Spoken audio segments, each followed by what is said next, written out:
Let's go to Angelo in New Jersey. Hi, Michael. How you doing? Good. How are you?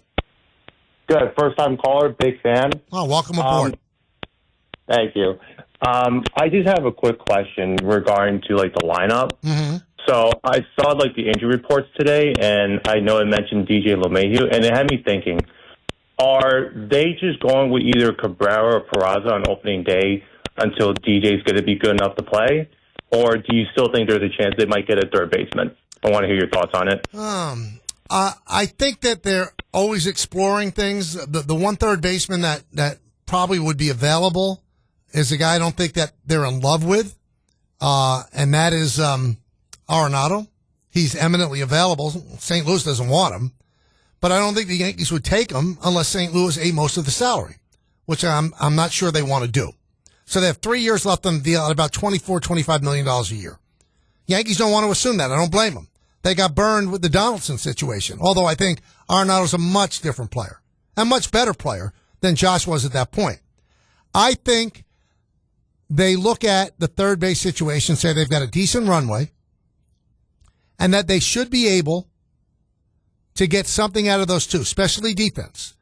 Now, if LeMahieu does come back, and I don't think there's any way at all that you could assume that's going to happen. But if he does come back, then he becomes part of that ensemble. And he probably takes the role that Peraza's playing.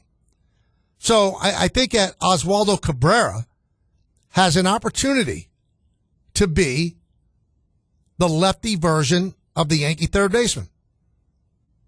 And then DJ LeMahieu would be the righty platoon against left-handed pitching.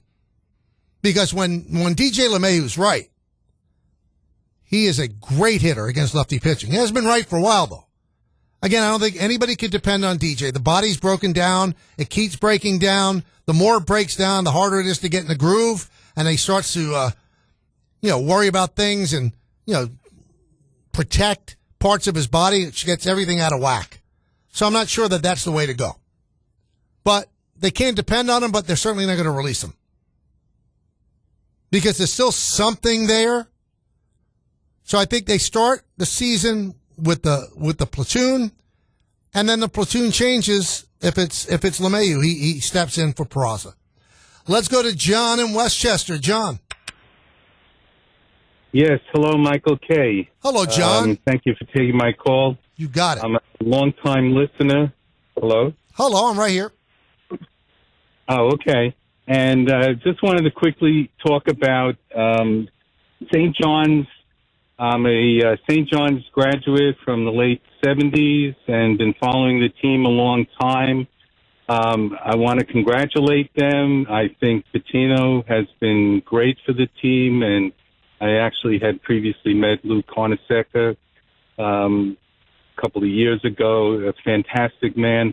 The only thing about St. John's that bothers me a little bit is sometimes they get a little bit lackadaisical in bringing the ball up and too many turnovers, and they just need to tighten that up. If they're not going to shoot so many threes, then they just have to be a little bit tighter holding on to the ball. So that was one thing.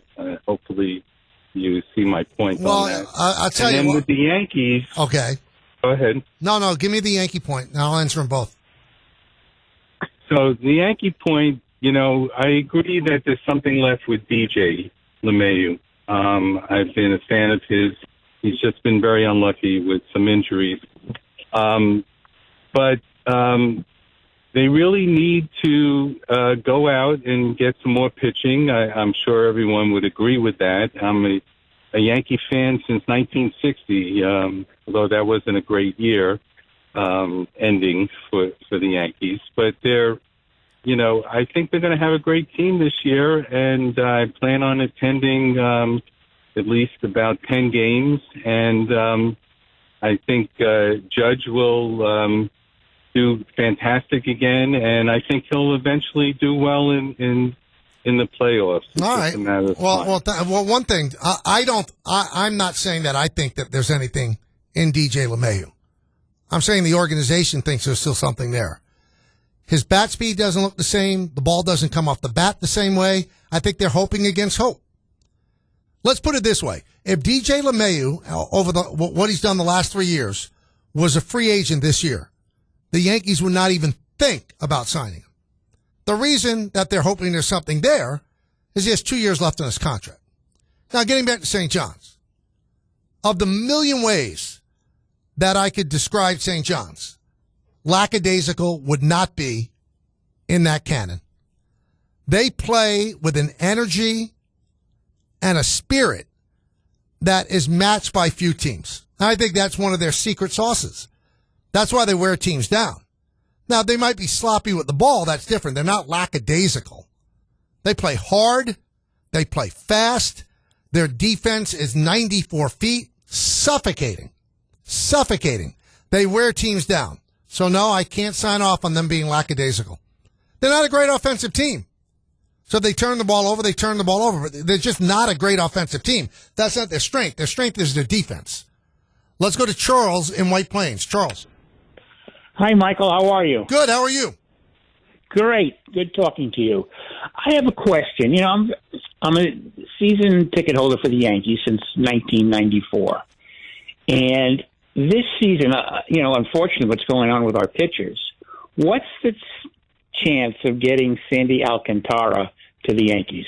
What would we have to give up? I think you'd have to give up your top prospects. I'm sure the Yankees would love Alcantara. Every single team would love him, Charles. Yeah. He's at a very reasonable price. He's looked good in spring training coming back from Tommy John surgery. You'd have to start with George Lombard Jr., who the Yankees love, but that's who you'd have to start with because Miami is building from the bottom up. They need talent. So they need position players. So obviously that would be one guy. I'm sure Hess, the young pitcher that the Yankees took in the first round, he'd be another. You're not getting Alcantara for free. So then you have to sit down and you have to make the decision. Do I want to trade away the top prospects in my system? Now, I know what a lot of Yankee fans are thinking right now as I'm speaking.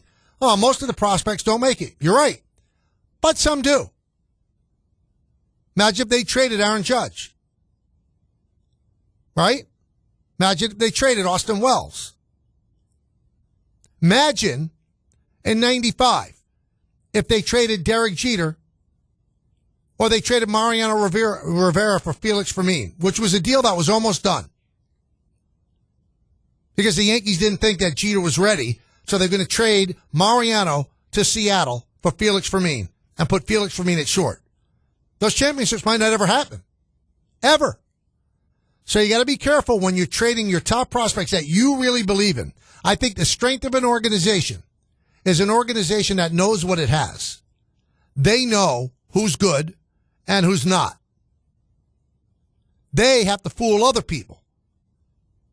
I would not be surprised if the Yankees would agree to deal Spencer Jones, who's considered one of their top prospects. But they know there's a lot of swing and miss there. So I could see them parting with him. But Lombard Jr., I think they actually think he could be their third baseman in 2026. That's how much they think of him.